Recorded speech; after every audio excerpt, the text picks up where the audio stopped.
Imagínate descubrir una ciudad en la que mires donde mires te vas a quedar bastante perplejo porque hay de todo. Te puedes encontrar un puerto con casas de colores, la mismísima sirenita ahí presente. Te puedes encontrar un barrio con unas leyes al margen del resto de la ciudad e incluso te vas a encontrar con 3 palacios. Ni uno, ni dos, 3. ¿De qué ciudad estamos hablando? Pues de Copenhague, Dinamarca. Hoy entrevisto a Andreu, que es uno de nuestros gurús, es decir, de nuestros guías de free tours aquí en Guru Walk. Andreu, que lleva 3 años viviendo en esta ciudad, nos cuenta absolutamente todos los secretos para poder descubrir Copenhague al máximo. No solamente su arquitectura, sino también su historia, su cultura, su gastronomía. Nos cuenta también cómo podemos organizarnos el viaje de la forma en la que podamos ahorrar lo máximo posible. Nos cuenta todo y por eso os recomiendo que os quedéis a ver la entrevista porque estoy seguro de que os va a ayudar a organizar vuestro viaje. Y os lo vamos a contar aquí en Guru Walk TV, que es vuestro video podcast de confianza para organizaros vuestros viajes y descubrir el mundo. Recordaros también que este es un podcast de Guru Walk, que es la plataforma en la que vais a encontrar los mejores guías de free tours del mundo, que como digo cada semana están preparadísimos para ayudaros a exprimir al máximo vuestro próximo viaje. Pero si ya queréis tener la full experience para descubrir el mundo, os recomiendo que también nos sigáis en nuestras redes sociales que están aquí abajo en la descripción. Pero bueno, no me enrollo más y os dejo con la entrevista a Andreu sobre Copenhague. Muy buenas, Andreu, ¿qué tal? ¿Cómo estás? Muy buenas, Pedro. Encantado absolutamente de estar aquí contigo charlando un poquito sobre Copenhague. Sí, que efectivamente esta entrevista, como has comentado, va sobre Copenhague porque tú eres uno de nuestros guías aquí en Guru Walk, que llevas un tiempo ahí en Copenhague, ¿no? Sí, la verdad es que sí. Llevo aquí unos 3 años, un poquito más quizás, y desde que vine, la verdad es que es una ciudad que me ha enamorado y yo, mi vertiente de historiador, pues dije, aquí tengo que explicar la historia porque realmente es la gran desconocida, es la gran capital desconocida del norte de Europa. Así que aquí estamos. Es cierto que es una ciudad con mucha magia, con mucha historia, muy curiosa y creo que alguien que va a Copenhague nunca se olvida de ese viaje. Y por eso quiero como introducir poco a poco a la ciudad y quiero preguntarte cómo describirías Copenhague en 3 palabras y por qué estas 3 palabras. Pues es un poquito difícil describir una ciudad como esta en solo 3 palabras, pero yo casi me decantaría la primera, sin ningún tipo de dudas. El tema de la tranquilidad. Es una gran capital europea al final, pero es una ciudad muy tranquila, sin ruidos, sin jaleos, sin apenas coches en medio de la ciudad. O sea, realmente muy placentera de visitar en ese sentido. Luego también diría que es absolutamente monumental e histórica. Tiene en un pequeño espacio de la ciudad, en el centro, muchos palacios, muchos castillos, estatuas, monumentos, museos. Tiene una oferta cultural y arquitectónica absolutamente increíble. Y luego también yo remarcaría quizás el tema de la seguridad.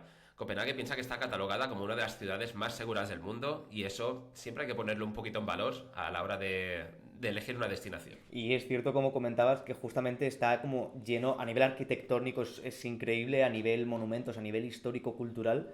Y centrándonos justo en la historia, ¿cuáles son los eventos más conocidos, más importantes que han podido configurar la cultura o la identidad de Copenhague?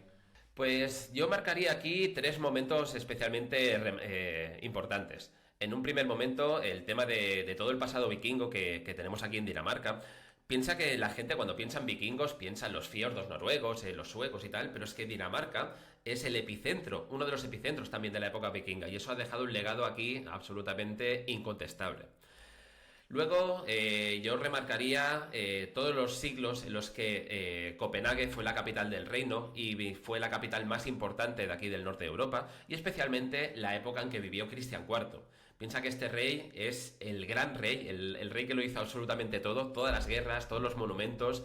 Tuvo 21 hijos, así que hizo muchas cosas aquí por el país. Y luego quizás como tercera parte así más histórica, yo creo que quedó muy arraigado en Copenhague lo que es el tema de la Segunda Guerra Mundial, con la invasión alemana incluida. Aquí dejó un legado no bueno, pero sí muy remarcable y se ve en muchas edificaciones, en muchos museos, en muchas exposiciones que se hacen sobre este periodo. La verdad es que es una historia muy interesante en este concepto. Me ha parecido bastante increíble que este rey haya tenido 21 hijos. O sea, ¿en qué momento puedes tener 21 hijos en toda una vida? Puntualizando, 21 hijos que llegó a reconocer como suyos. Imagínate los que pudo llegar a tener sin reconocer. Cada danés tiene una pequeña parte del ADN de este rey. Y además de todo esto, ¿qué dirías que es lo primero que debe saber una persona antes de viajar a Copenhague? Vale, lo primero que debes saber es que es una ciudad que por regla general necesitas traer chaqueta. Eso de entrada, a no ser que vengas en los meses fuertes de verano. Pero bueno, más allá de eso yo remarcaría que hay muchísimas cosas interesantes por descubrir. Como ciudad se puede ver en 3 4 días, pero piensa que muy cerca de Copenhague tenemos los grandes castillos, los grandes palacios, la ciudad de los vikingos precisamente. Es decir, la gente que venga a Copenhague, que intente venir con una semana mínimo para conocerla a fondo, porque es precisamente lo que decíamos, como es la gran desconocida, se piensa que con 2 3 días ya lo ves todo y nada más lejos de la realidad. Aquí necesitas un poquito más para conocer realmente la esencia de la ciudad. Más allá de la historia y centrándonos en qué hacer en Copenhague como tal, sí que, por lo que más he visto y demás, se recomienda mucho pillar la Copenhagen Card, que es como que te viene todo incluido, ¿no? Así como antes de ir a Copenhague, desde tu casa donde vivas y demás, lo primero que tienes que hacer es pillar esta tarjeta. ¿Qué es? Como tú bien dices, yo creo que es una de las cosas más recomendables que se puede hacer. Es una tarjeta que precisamente la compras, te la descargas en el teléfono, no hace falta ir a una oficina de turismo ni a ningún sitio así habilitado y te permite hacerlo todo. Es decir, te incluye las entradas a los museos, te incluye a los palacios, a los castillos, el metro, el barco, el tren, todo tipo de transporte. Yo creo que es una imprescindible precisamente porque a partir de esta tarjeta y de todas las ventajas que tiene, puedes articular un viaje absolutamente perfecto. Y tienes que olvidarte de comprar entradas y de que haya un sobrecoste que no quieres. Y comentar también que el hecho de comprarte la Copenhague Card lo que te permite es hacer tu viaje sin estar pensando precisamente en qué costará la entrada, cuánto costará el transporte. Al final, tenemos que tener en cuenta que Copenhague es una ciudad un pelín bastante cara y todo lo que pueda revertir en un ahorro de dinero, obviamente hay que utilizarlo. Poniéndonos en situación, de repente llego al aeropuerto de Ujú. Copenhague, salgo, llego a la ciudad, dejo mis cosas en el hotel o en el albergue, en el hostal, donde esté, y de repente voy a dar un paseo y me encuentro con el puerto nuevo, o también llamado, perdóname si lo digo mal, el Nyhavn, ¿puede ser? Sí, Vale, más o menos. vamos a españolizar un Pues poquito los nombres porque si no es imposible. bastante tengo con intentar hablar bien español, o sea, que lo llevo regular. El Puerto Nuevo es un lugar con mucha historia, ¿no? Por lo que tengo entendido. Es uno de los lugares con más historia, precisamente. Aquí se junta la historia más increíble entre las guerras de Dinamarca y Suecia, la historia cultural, ya que, por ejemplo, Andersen vivió aquí. Podemos explicar en este barrio también la reconversión arquitectónica de la ciudad de los últimos 30 años, historias de marineros y de por qué escogieron ese barrio y no otros y todo lo que eso conllevó, que ya te digo yo que para la ciudad no fue bueno. O sea, hay un sinfín de cosas que contar simplemente en este pequeño barrio.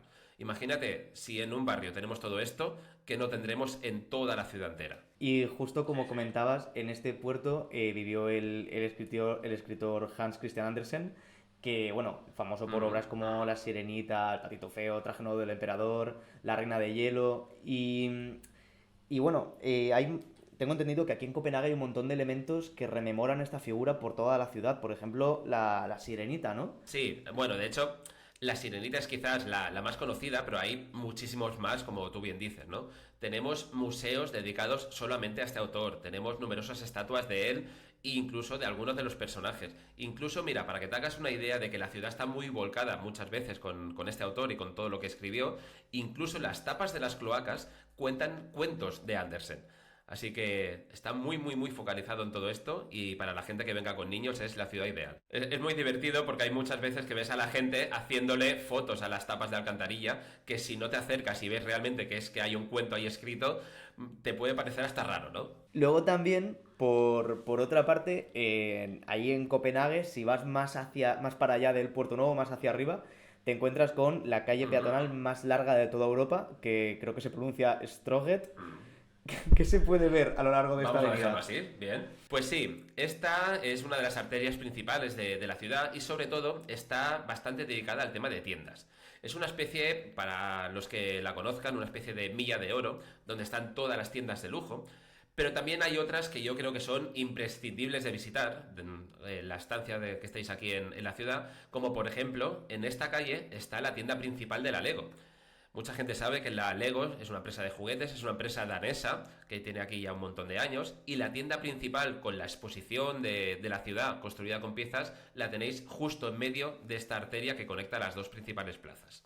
Además, recomiendo completamente entrar a la tienda porque es increíble. Hay como unas construcciones, creo que hay como un dragón gigante de Lego y todo, y Un es... dragón gigante, hay bicicletas a tamaño real, están las casas de colores, hay muchísimas cosas por descubrir ahí. Y sin que nos patrocinen, de momento no nos paga Lego, pero Ojalá. yo os recomendaría que se visitara. Ojalá, ojalá, sí. Desde aquí hacemos un llamamiento si quieren.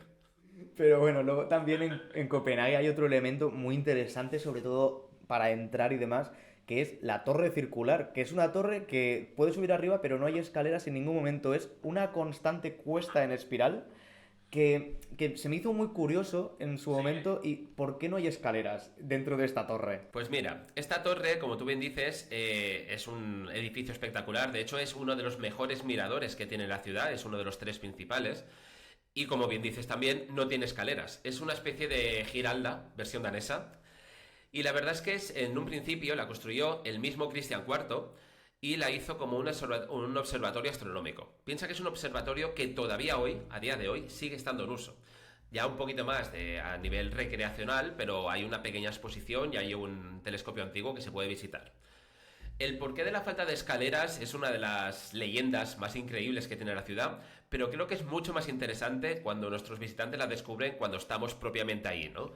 Así que yo, si te parece bien, vamos a no contar esta leyenda y vamos a invitar a todo el mundo a que reserven uno de nuestros tours a través de Google World para poder descubrirlo. Oye, me parece muy curioso que Cristian IV, entre hijo e hijo, le diese tiempo a montar una torre. O sea, es un señor que ha dicho, me da tiempo a todo en la vida. Es que piensa que al final tuvo el reinado más largo de toda la historia de aquí de Dinamarca. Cuando se puso a reinar, se encontró las arcas hasta arriba de oro, sobre todo el que le habían robado a los suecos. Entonces tuvo mucho tiempo y mucho dinero para construir, para tener hijos y para otras muchas cosas interesantes. Es el rey más importante de la historia, o al menos el que más juego da. Desde luego, y luego también, como comentábamos, Copenhague es una ciudad que hay veces en las que parece un cuento de hadas completamente, y en concreto lo vemos en la figura del Palacio de Rosenborg, que es un palacio del siglo XVII, que es precioso, que tú estás ahí delante y dices, estoy como absorto ante lo bonito que es este palacio, y no sé si nos podrías contar un poco de su historia o cosas que debamos saber del Palacio de Rosenborg.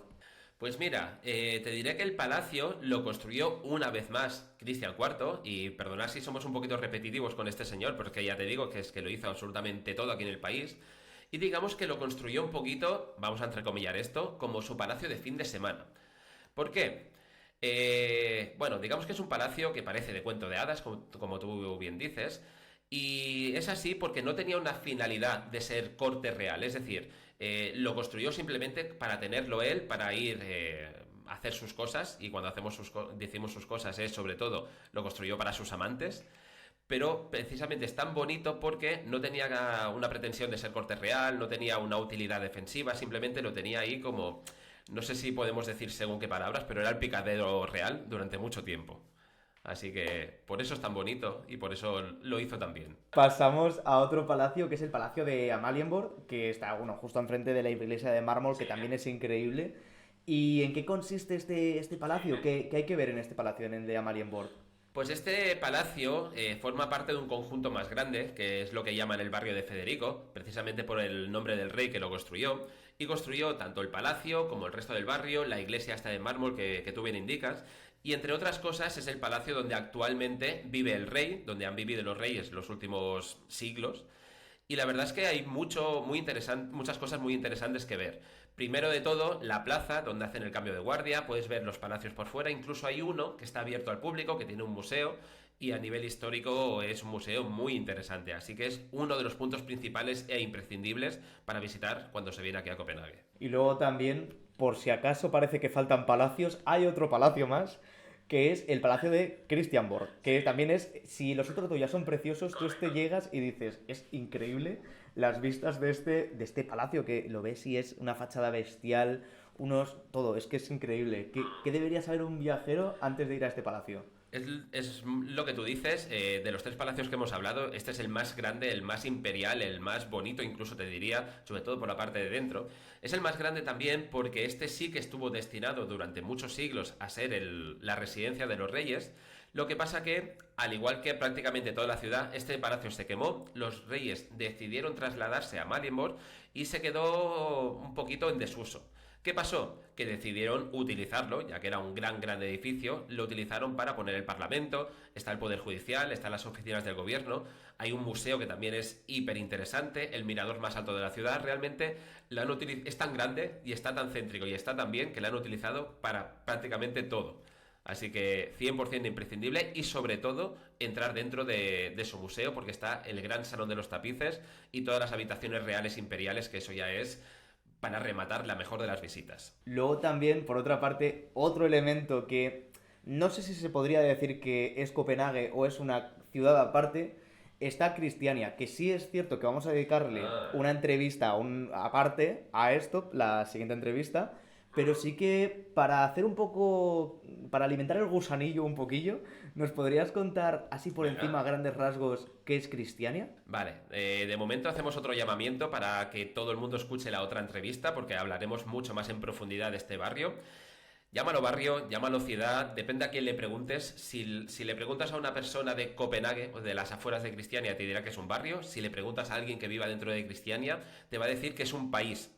Entonces, es uno de los lugares más increíbles y sobre todo más poco frecuentes. Tienen sus propias leyes, se rigen por una base hippie anarquista, tienen cosas muy diferentes a todo el resto de país y de países. Ellos, por ejemplo, ni siquiera se consideran europeos, así que es uno de los puntos más interesantes de la ciudad, sí. Y volviendo un poco a Copenhague y a cómo organizarse el viaje, a nivel transporte, ¿cuál dirías Ujú. que es la mejor forma de moverse por la ciudad? Vale, a nivel transporte yo aquí delimitaría dos cosas. Primera, piensa que hemos estado hablando de que hay muchos castillos, muchos palacios, muchísimas cosas visitables, pero todo está en el centro de la ciudad, es decir, puedes llegar a visitarlo todo andando tranquilamente y por supuesto que yo creo que esa es la mejor manera de descubrir la ciudad porque no solo ves lo que es el palacio o el monumento en sí, sino que también callejeas un poquito y vas descubriendo poco a poco todo lo que esta ciudad, toda la esencia que tiene. De todas maneras, sí que es verdad que a veces, pues mira, llevas ya mucho rato haciendo tours, andando y tal, y necesitas un tipo de transporte para llegar a otro sitio. Sin ningún tipo de duda, el mejor transporte es el metro. El metro de Copenhague está considerado uno de los mejores metros del mundo, funciona 24 horas, 365 días al año, pasa cada 2 minutos, o sea, imposible que no llegara a tu destino de la mejor manera si utilizas el metro. Mucho mejor que taxis o autobuses. Además, el metro me pareció muy bonito por dentro porque es como que el primer vagón es un cristal. O sea, quiero Ujú. decir, no es como que haya un conductor como tal. Es que son metros, todas las líneas, todos los metros son totalmente autónomos y es muy divertido porque te pones eso a la parte delantera. Incluso hay una pequeña pegatina que parece un cuadro de mandos como si estuvieras tú conduciendo el metro. La verdad es que mola muchísimo. Y otra de las cosas que choca mucho es que tú puedes subirte al metro, pero bueno, al metro, al tren, a cualquier sitio y no hay una puerta, no hay un torno. Tienes que comprar billete, obviamente, no son caros, pero no hay ningún tipo de seguridad. Quien quisiera, no vamos a invitar a hacerlo, por supuesto, pero quien quisiera podía entrar sin pagar. Es una de las diferencias que vemos entre Copenhague y tantas otras ciudades que tenemos conocidas. Y luego también, por otra parte, siempre digo que es mi tema favorito, lo cual es cierto, la Sí. gastronomía de Copenhague. ¿Qué se puede comer allí en Copenhague? Bueno, o en Dinamarca en general. En Copenhague tenemos bastantes platos típicos, sobre todo yo creo que el más conocido es el smørrebrød, que es una especie de sándwich abierto con pan de centeno, un poquito de mantequilla y le ponen salmón, pescado, diferentes cosas por encima. Ese es el plato principal del país. Luego tenemos las fricadelle, que son una especie de albóndigas gigantes, que la verdad es que para mí es mi plato favorito de todos. Y luego la oferta gastronómica es prácticamente inabarcable. Piensa que Copenhague está llena de puestecitos callejeros por todos lados que puedes comer muy bien en estos puestecitos y si no es lo tuyo hay cientos y cientos de restaurantes hasta el punto que tres de los mejores restaurantes del mundo están aquí. El Noma, el Geranium y el Alchemy tampoco nos hacen publicidad, pero ya que son 3 de los 10 mejores habrá que mencionarlos también. Así que las personas que nos gusta tanto comer y hacemos a veces turismo gastronómico, este es su sitio sin ningún tipo de duda. ¿Hay alguna festividad, alguna tradición local que sorprenda a los viajeros o que se recomiende ir justamente en esas fechas? Pues hay bastantes festividades que sorprenden por lo diferentes y por lo bonitas que son. Está el Festival de las Luces, está el Festelau, que es una especie de carnaval. Los festivales de música, quizás, el de Roskilde, el de Jazz de Copenhague. Por ejemplo, las canoas con luces que se dan en marzo. La verdad es que tiene muchísimas, muchísimas cosas y que dependiendo de la época del año en que se venga, hay siempre una actividad adecuada para hacer. Así como ya encaminándonos al final de la entrevista, que igualmente creo que ya llegados a este punto todo el mundo está buscando su próximo billete a Copenhague, ¿cuáles son Tal cual. las cosas más curiosas que tiene la ciudad de Copenhague? Además de todo esto que has dicho, que ya me parece bastante curioso. Yo me gusta remarcar a veces lo que hemos dicho, ¿no? El pasado de enemistad entre Suecia y Dinamarca, que lo ves en las calles, lo ves en la gente, lo ves en los bares, o sea, hay muchísimo de esto. Curioso también podríamos decir el tipo de arquitectura, incluso yo te diría que hay una diferencia brutal entre toda la arquitectura antigua y toda la nueva. Piensa que al final Copenhague es la capital mundial de la arquitectura, así que en este sentido hay muchísimo que ofrecer. Los cientos de puestos callejeros para comer, las miles de bicicletas, la tranquilidad de la ciudad. Un poquito todo este cómputo hacen de Copenhague un destino que es muy desconocido, pero 100% imprescindible y que seguro que a nadie le dejará indiferente y que les gustará. Y ya para terminar, basado un poco ya en tu experiencia y demás, allí en Copenhague, que llevas 3 años, ¿qué consejos prácticos le ofrecerías a alguien que visita la ciudad por primera vez Sí. para que pueda aprovechar al máximo esa experiencia? Bueno, esto quizás es hacer un poquito de recopilación de lo que hemos visto hasta ahora, pero el primer consejo, sí o sí, que haga un tour con nosotros, que entre en GuruWalk y que reserve uno de nuestros tours. Eso es imprescindible. Luego el tema de traer chaqueta, yo creo que también es otro de los grandes consejos, pero más allá de eso, yo diría algo un poco más desconocido. Mucha gente sabrá, por ejemplo, que aquí en Copenhague usamos la corona danesa, no hay euros. No hace falta que la gente cambie, entonces como pequeña recomendación es que vengáis con una tarjeta simplemente y no hace falta cambiar porque así os evitáis el tema de las comisiones y tal. Hasta la barra de pan más barata se puede pagar con tarjeta y se ve raro si lo pagas con dinero, así que eso es una de las cosas que también recomendaría. Y después la Copenhague Car y otra vez más que hagan tour con nosotros, eso es lo más importante. Sobre todo, que hagan el tour con nosotros aquí en GuruWalk, que tenemos un montón de tours y de todo tipo diferente y estoy seguro de que hay para todo el mundo que quiera buscar alguno para conocer la ciudad y, bueno, pues todos sus secretos. Así que nada, Andreu, nos vemos para la próxima entrevista más centrada en Cristiania, que es increíble, la verdad. Venga. Así que nada, muchísimas gracias, Andreu, por aceptar esta entrevista. Muchísimas gracias, Pedro, un absoluto placer y a todos los viajeros que quieran venir, que cojan el tour de los palacios y así nos conocemos en persona. Un placer.